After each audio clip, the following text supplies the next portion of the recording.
العالمين نحمده ونستعينه ونستهديه ونستغفره ونعوذ بالله من شرور أنفسنا ومن سيئات أعمالنا من يهده الله فلا مضل له ومن يضلله فلا هادي له أشهد أن لا إله إلا الله وأن محمدا عبده ورسوله اللهم صل على محمد وعلى آل محمد اللهم أرنا الحق حقا وارزقنا اتباعه وأرنا الباطل باطلا وارزقنا اجتنابه أما بعد.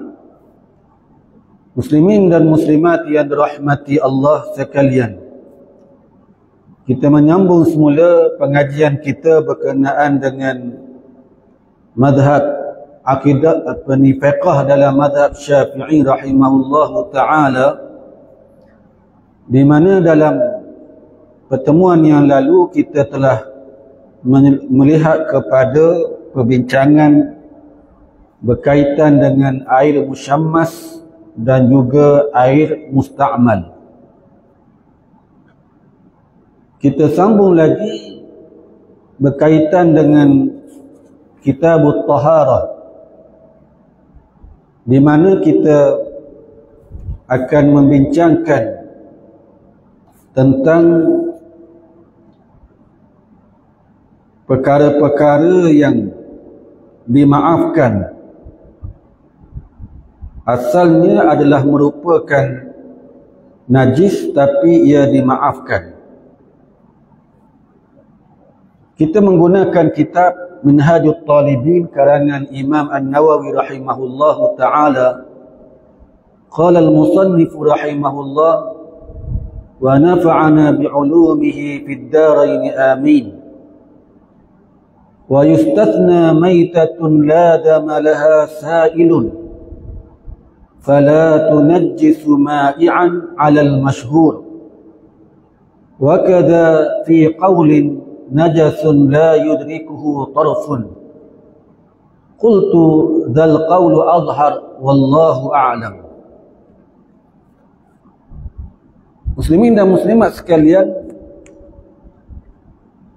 seterusnya kita membincangkan tentang perkara-perkara yang dikecualikan yang berkait dengan air yang mutanajis, air yang bernajis, air yang telah bertukar jadi najis kerana masuk di dalamnya perkara-perkara najis. Walau bagaimanapun dikecualikan dalam beberapa perkara.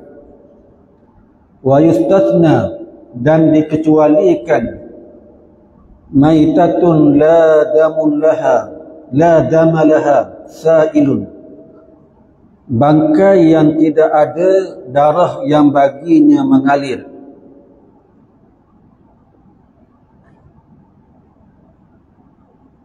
Dengan kata yang lain, binatang-binatang yang mati, yang menjadi bangkai, yang mana binatang itu tidak ada darah yang mengalir baginya.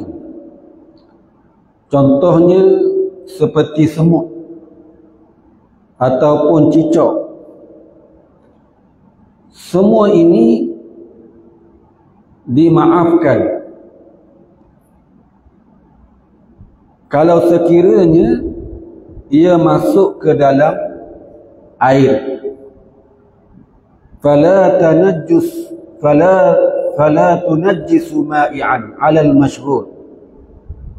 Ia tidak menjadikan ataupun tidak menajiskan cecair pada pendapat yang kuat, iaitu pendapat yang masyhur. Cecair di sini ialah seperti air ataupun madu dan seumpamanya.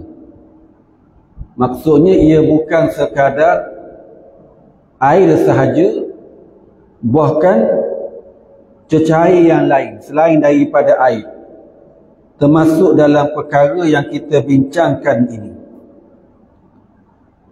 Justru itu, kalau ikutkan, sebenarnya semua bangkai adalah najis, kecuali manusia, ikan dan belalang. Ini adalah merupakan perkara-perkara yang kalau ia mati tidak dianggap sebagai najis. Manusia ini tak kiralah sama ada orang Islam ataupun bukan Islam, ia dianggap ataupun dihukum suci. Dan dihukum suci juga ikan dan juga belalang. Kalau dua-dua ataupun ikan dan belalang ini mati, jadi semua bangkai adalah najis kecuali manusia, ikan dan juga belalang. Cumanya dikecualikan pula najis bangkai ini, iaitu dimaafkan bangkai yang tak ada darah tadi yang mengalir, dikecualikan. Dalam hal ini, muslimin dan muslimat sekalian, bila kita sebut bahawa fala tunajjisu, ia tidak menajiskan cecair, maksudnya di sini kalau binatang bangkai selain daripada ikan ataupun belalang ataupun manusia, bangkai di situ bahasa dengan makna yang telah mati, yang kalau binatang yang kita boleh makan ia tak disembelih, itu bangkai. Jadi kalau sekiranya ia masuk ke dalam cecair, maka ia tidak menjadi najis. Kalau sekiranya bangkai itu tak ada darah. Yang kita bincang ni adalah khusus jika jatuh dalam cecair, seperti air dan madu dan seumpamanya. Tetapi jika ia ada dalam kocek kita, contohnya, di mana kocek pakaian kita itu kita gunakan untuk bersolat, maka solat kita batal, tidak sah. Yang kita bincang ni ialah berkait dengan cecair.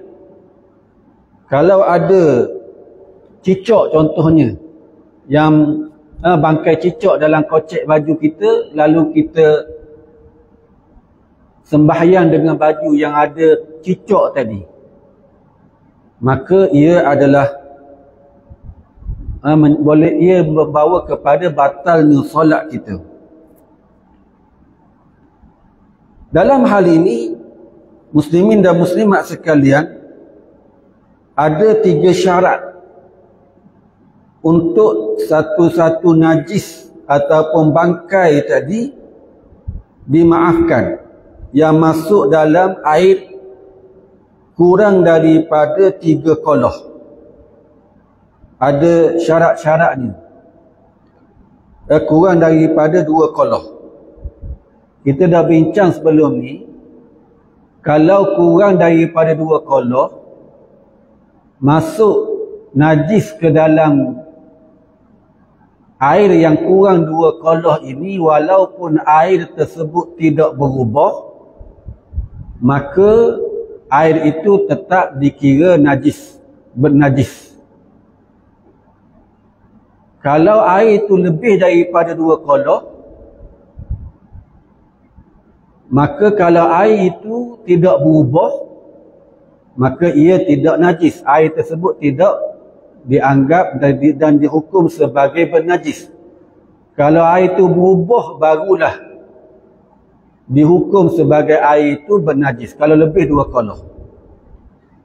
Jadi kalau semut sebagai contoh, dia ada dalam air yang bekasnya kurang daripada yang masuk dalam bekas yang ada air kurang daripada 2 qoloh, dia ada syarat-syaratnya juga.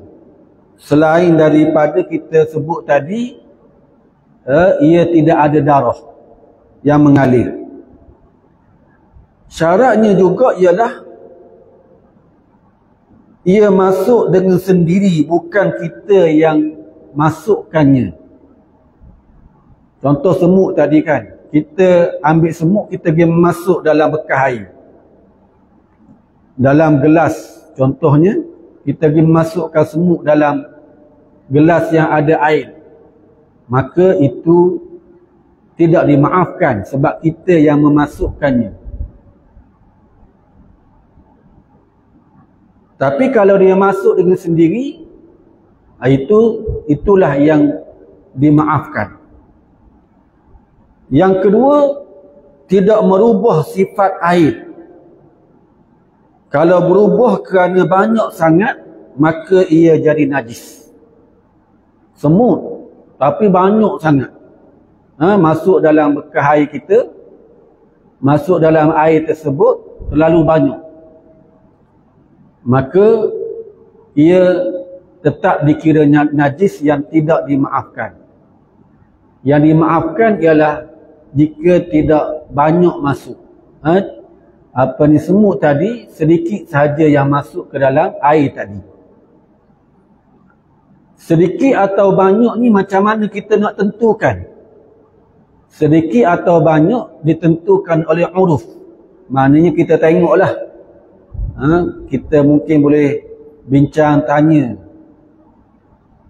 orang lain, rasa-rasa banyak tak semut yang masuk ni? Tengok kepada jumlah semut yang masuk dalam air tu, kita tanya. Ataupun kita boleh tengok kepada uruf, keadaan setempat yang mana kita boleh nilai sendiri sama ada banyak ataupun tidak. Tengok kepada jumlah tu, kita kata ni banyak ni. Kalau banyak, air tu jadi najis. Kalau sedikit, kita nilai ia sedikit, maka air tersebut tidak najis. Itu syarat yang kedua, tidak merubah sifat air. Dan yang ketiga ialah binatang yang terhasil daripada cecair tersebut. Contohnya cuka.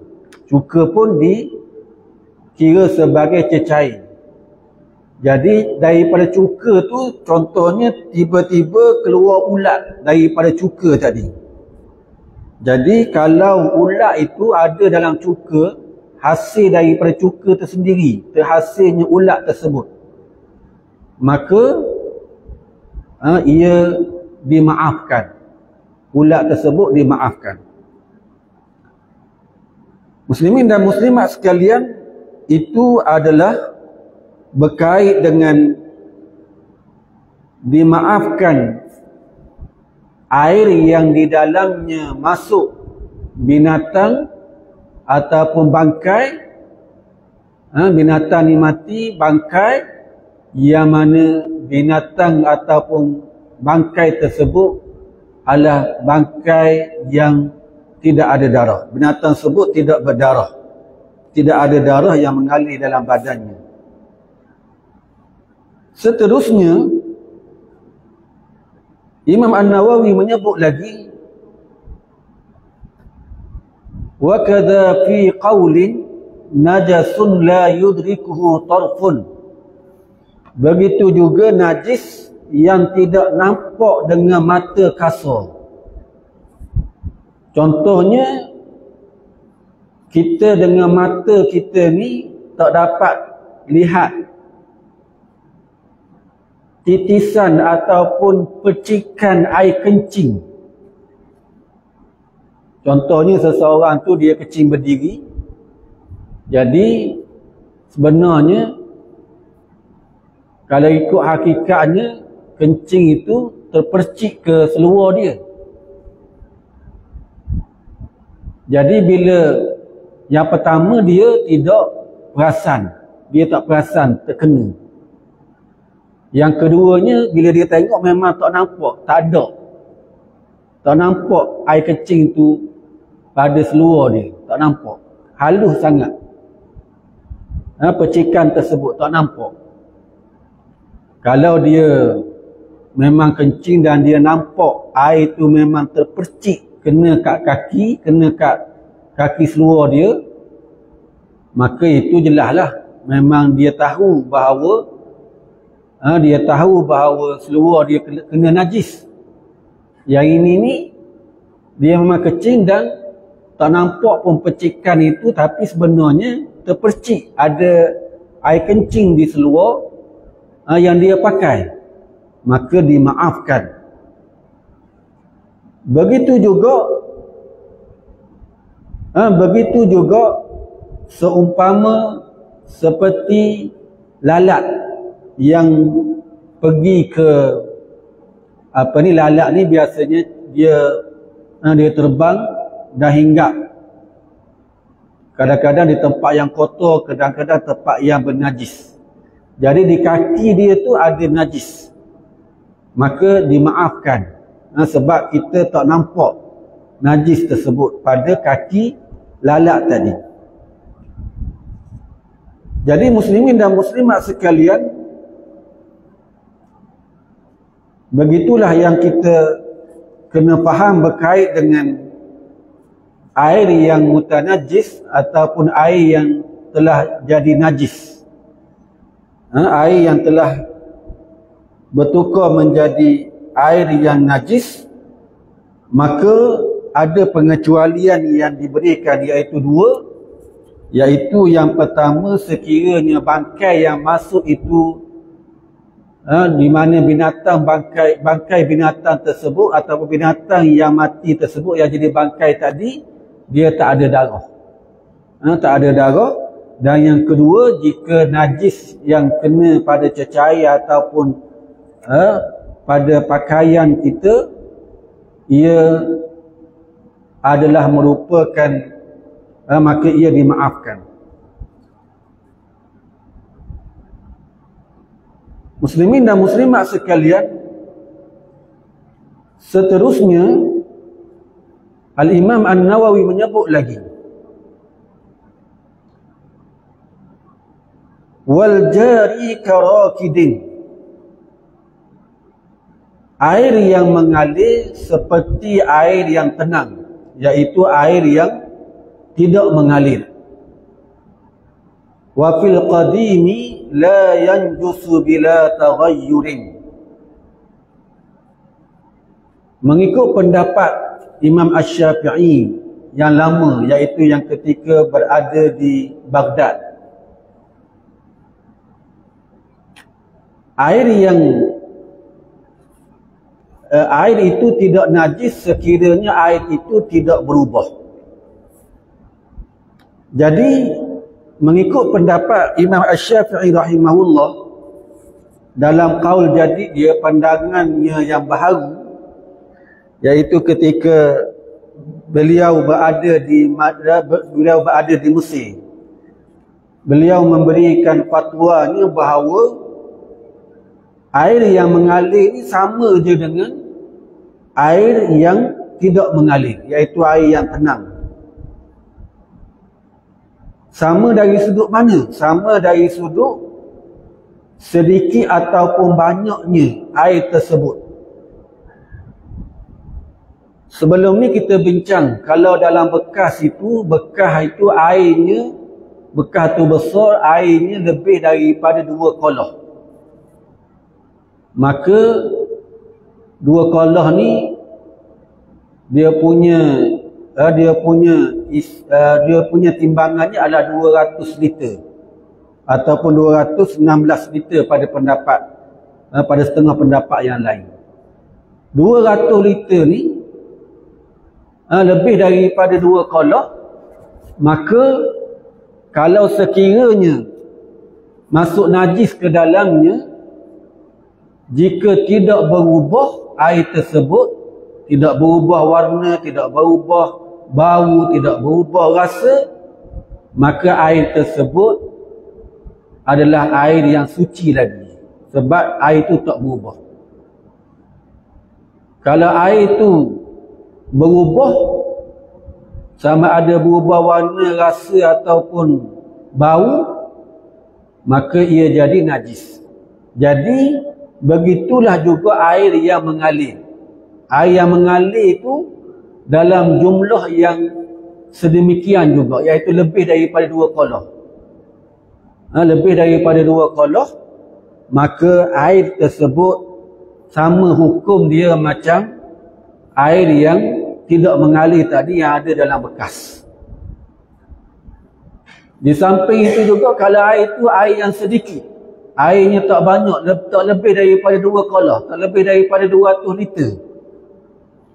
Kalau dalam bekas, iaitu air yang tak mengalir ni, masuk je najis walaupun tak merubah apa-apa, tak merubah warna, tak merubah bau, tak merubah rasa, air itu tetap jadi najis walaupun tak berubah air. Jadi untuk kalau air itu mengalir pula, hukumnya sama juga. Kalau sekiranya air itu yang mengalir itu sedikit, tak lebih daripada 2 qalah, sama je hukum dia.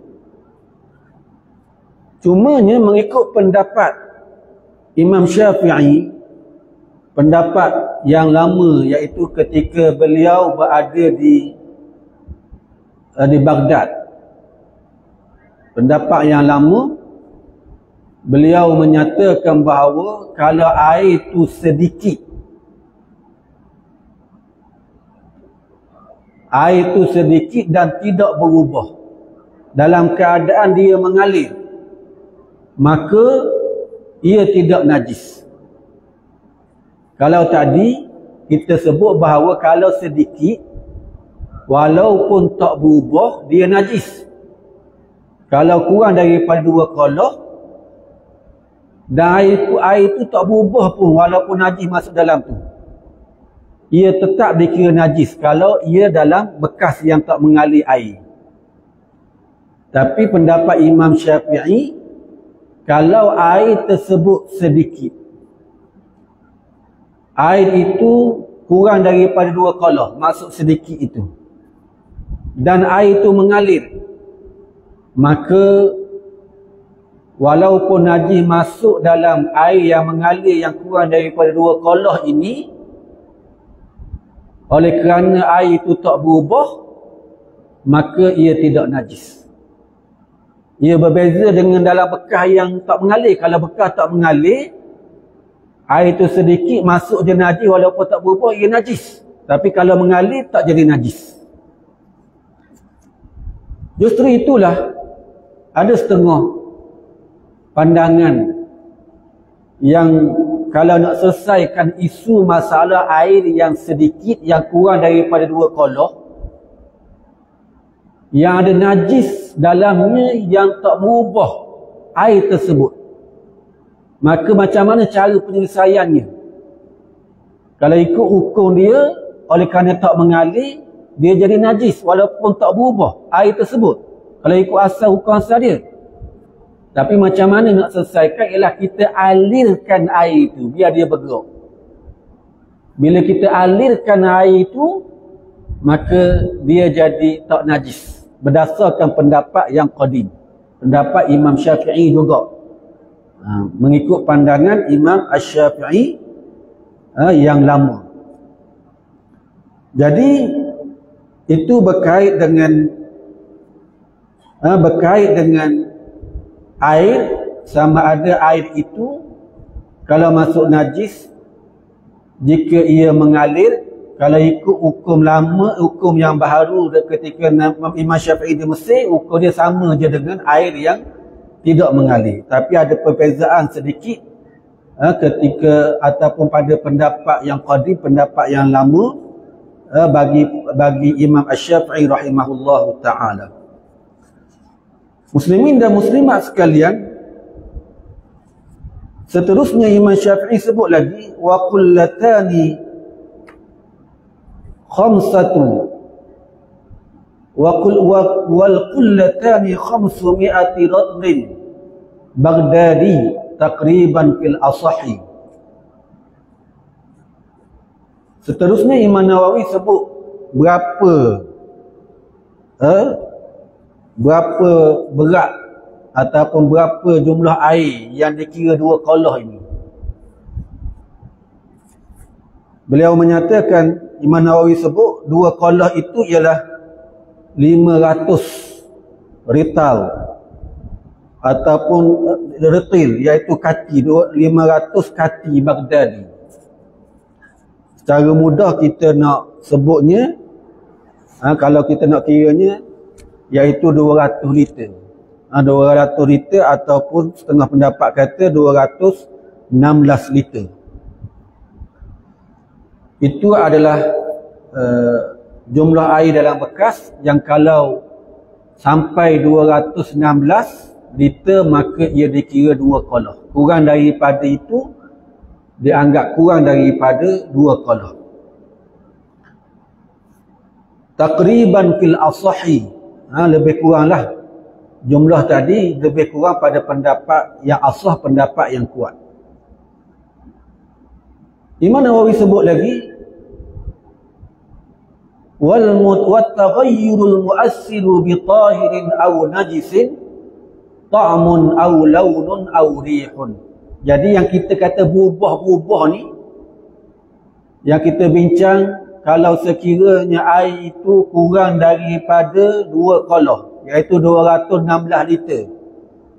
Kalau masuk najis walaupun tak berubah, maka ia tetap jadi najis air tersebut. Kalau lebih daripada 2 qalah, iaitu lebih 216 liter, kalau sekiranya masuk najis dalam air itu, kalau air itu tak berubah maka tak najis. Kalau berubah baru najis. Jadi kita kata berubah ni, berubah apa benda yang berubah tu? Yang dikira berubah ni, wat taghayyuru al mu'assiru, perubahan yang memberi kesan itu, yang kita kata berubah ni, yang memberi kesan kepada kesucian air ataupun tidak, ialah ta'mun, rasa dia. Kalau kita rasa tu berubah air tu. Kita koma-koma, contohnya kita koma, rasa tu rasa lain, bukan rasa air pahit contohnya, rasa lain.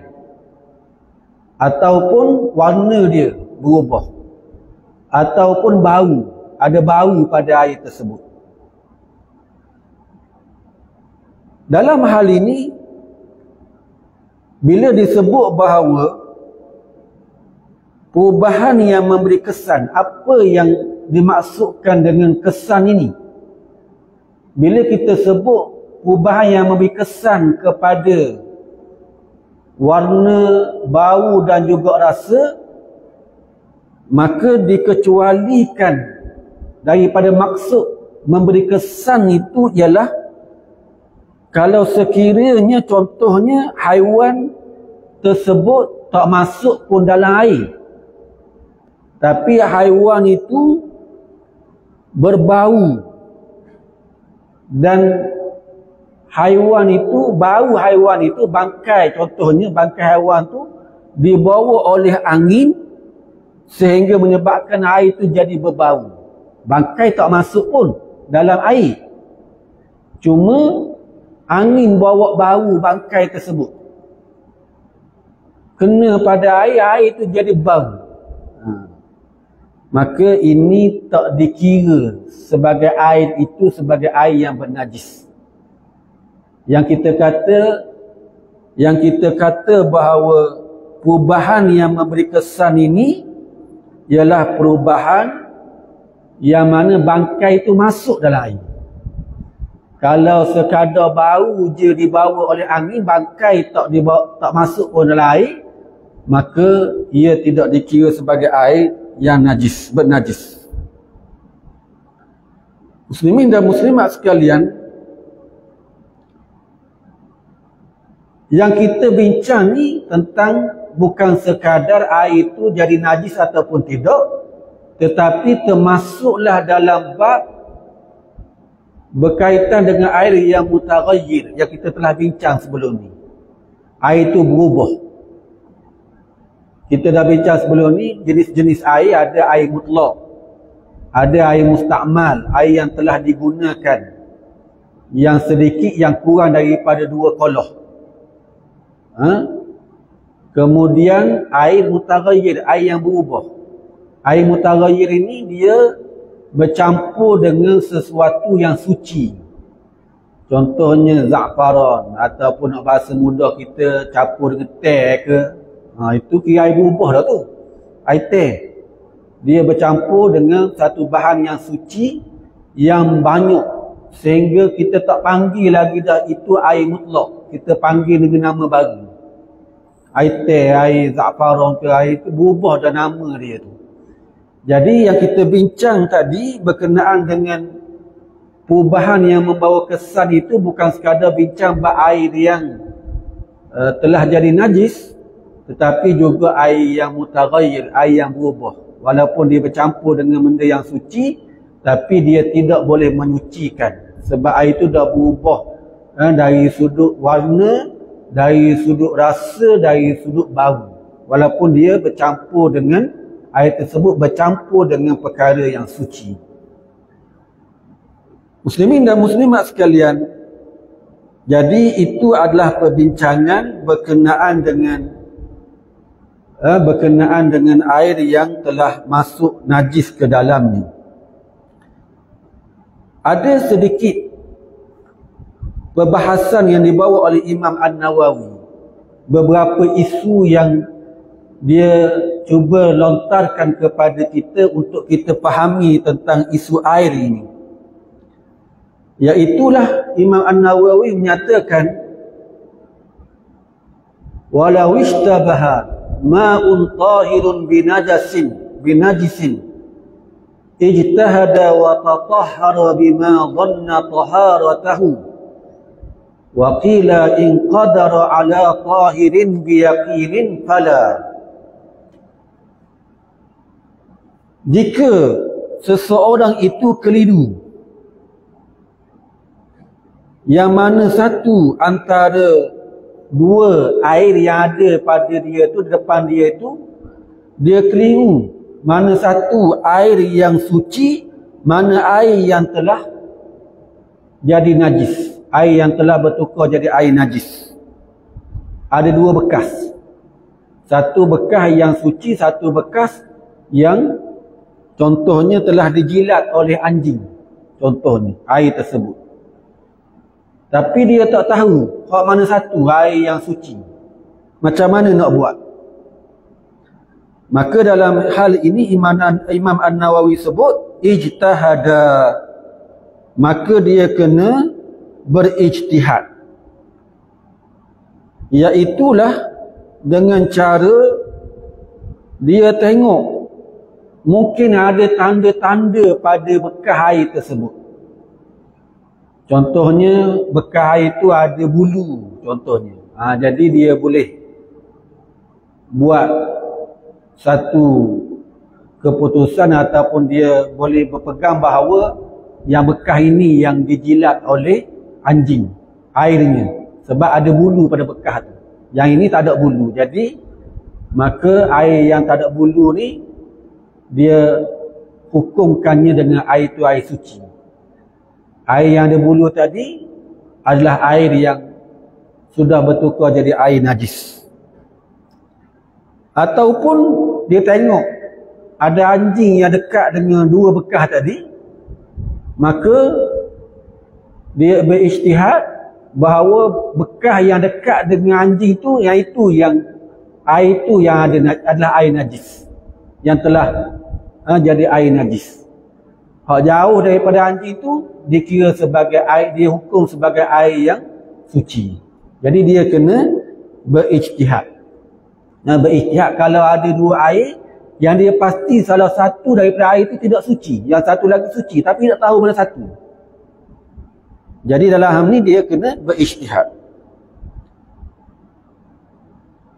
Muslimin dan muslimat sekalian, cumanya kalau dia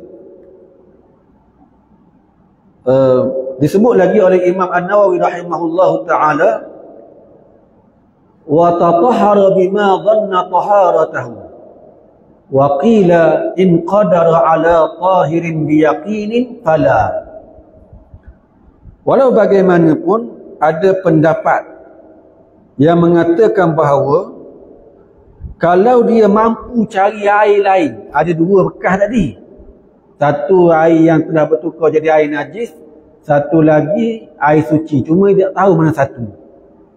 Kalau dia mampu untuk cari air lain, ada air lain lagi, maka tak perlu dia berijtihad. Itu satu pandangan. Satu pandangan kata tak perlu dia berijtihad. Tidak harus untuk dia berijtihad sebab ada air lain. Dia mampu cari air lain. Walau bagaimanapun pendapat yang kuat, pendapat yang muktamad dalam mazhab Syafi'i, harus dia berijtihad walaupun dia mampu mencari air yang lain yang suci. Harus. Kalau tadi pendapat yang tak kuatnya, tidak harus dia berijtihad, dia pakai air lain je lah, dah dia mampu cari air lain. Tapi pendapat yang kuat dalam mazhab Syafi'i ialah kalau ada air lain dia mampu cari pun harus untuk dia berijtihad juga, untuk dia tentukan mana satu di antara dua air tadi yang dia tak tahu mana suci ataupun tidak, dia berijtihad. Kalau dia mampu, walaupun dia mampu cari air yang lain. Tapi kalau dia tak mampu cari air yang lain, bukan harus lagi dah dia berijtihad. Dia jadi wajib ke atas dia berijtihad. Wajib pula ke atas dia untuk berijtihad sebab tak mampu nak cari air lain. Yang jadi harus untuk berijtihad ni kalau dia mampu cari air lain. Ada air lain dia mampu, tapi haruslah boleh juga untuk dia berijtihad, harus sahaja, tidak wajib. Muslimin dan muslimat sekalian, seterusnya Imam Nawawi sebut lagi, Imam Nawawi sebut wal a'ma ka basirin fil azhar. Orang yang buta seumpama orang yang boleh melihat pada pendapat azhar, iaitu pendapat yang kuat. Jadi orang buta pun kalau sekiranya timbul isu keliru antara dua air tadi, mana satu air suci, mana satu air tak suci, dia tak tahu mana satu ni yang suci ataupun tidak. Jadi orang buta dengan orang yang celek sama je. Mana orang buta ni hukum dia sama, jadi dia kena berijtihad. Walaupun kalau dia mampu dia cari air lain, orang buta ni, maka harus untuk dia berijtihad. Tentukan di antara dua air tadi mana suci, mana yang tidak. Kalau sekiranya dia tak mampu cari air lain, wajib untuk dia berijtihad. Seterusnya Imam Nawawi sebut lagi au ma'un wa baulun lam yajtahid ala sahihi bal yukhlatani thumma yatayammamu. Kalau tadi antara air yang suci dengan air yang telah jadi najis, asal dia suci tapi masuk dalam bangkai contohnya dalam air tersebut, jadi najis, air itu dah jadi air najis. Sekarang ni isunya salah satu air itu air suci, yang kedua air kencing. Air kencing ni asal-asal dia memang najis dah. Kalau tadi air itu suci tapi masuk najis, dia jadi air najis, maka hukum dia berlainan. Hukum dia ialah tidak berijtihad, lam yajtahid.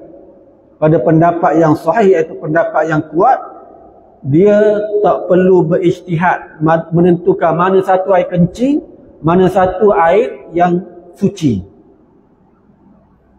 Air kencing tu kalau kita Kalau air tu kuning ataupun kuning kencing tu kan, ataupun bau, jelas lah, mudah lah kita tentu, tak keliru dah. Air tu mungkin air kencing yang jernih, tak kuning dan hilang dah bau dia. Jadi kita pun tak boleh beza mana satu air mutlak dengan mana satu air kencing. Tak boleh nak beza. Itu isunya sekarang. Kalau memang jelas kuning lagi air itu, buih lagi contohnya, bau lagi, itu jelas lah, boleh lah kita beza. Yang sekarang ni yang kita bincang ni tak boleh nak beza. Air tu hilang, air kencing tu hilang bau dia dan air tu jernih. Air kencing tu jernih. Jadi kita tahu memang salah satu ni air kencing ni. Maka kita tak boleh berijtihad. Memang kita tahu dah salah satu ni airnya adalah air kencing. Maka tak perlu berijtihad. Macam mana caranya? Bal yukhlatan, kita campurkan air dua tu. Campur air dua tu, kita tuang air, buang air tu, kemudian kita tayammum. Kita mesti campur air tersebut sebelum tayammum. Jika kita tidak campur air tadi, air kencing dengan air yang suci, maka kita kena ulang solat. Kalau kita terus tayammum tanpa kita campur. Sebab apa? Kita kena ulang solat kerana air mutlak masih ada. Sebab kita air suci tetap ada, cuma kita tak tahu mana satu. Jadi bila kita dah campur, tak ada lah air mutlaknya, air yang suci. Kalau kita tak campur, air yang suci tu ada lagi, cuma kita tak tahu mana satu. Jadi kalau kita terus tayammum, maka bila kita dah ada air lain, ataupun kita dah tahu air yang mana satu air yang kecing dan air yang tidak, mana satu air yang tidak najis dan air yang najis, kita dah tahu dah, kita ambil air sembahyang, kita kena ulang semula sembahyang kita. Jadi sebab itu caranya supaya kita tidak perlu ulang sembahyang kita ialah kita kena campur air itu. Kena campur air yang suci dengan air kencing tadi. Muslimin dan muslimat sekalian, jadi itulah mungkin kita boleh sebut malam ni tentang isu yang ditimbulkan oleh Al-Imam An-Nawawi rahimahullahu ta'ala untuk kita faham tentang air yang bernajis, dan seterusnya isu berkait dengan kalau sekiranya kita keliru di antara dua air, mana yang suci dan mana yang tidak suci. Moga-moga kita dapat memahaminya dengan sebaik-baiknya. Aqulu qawli hadza wa astaghfirullahal azim li wa lakum. Wassalamu alaikum warahmatullahi wabarakatuh. Subhanakallah.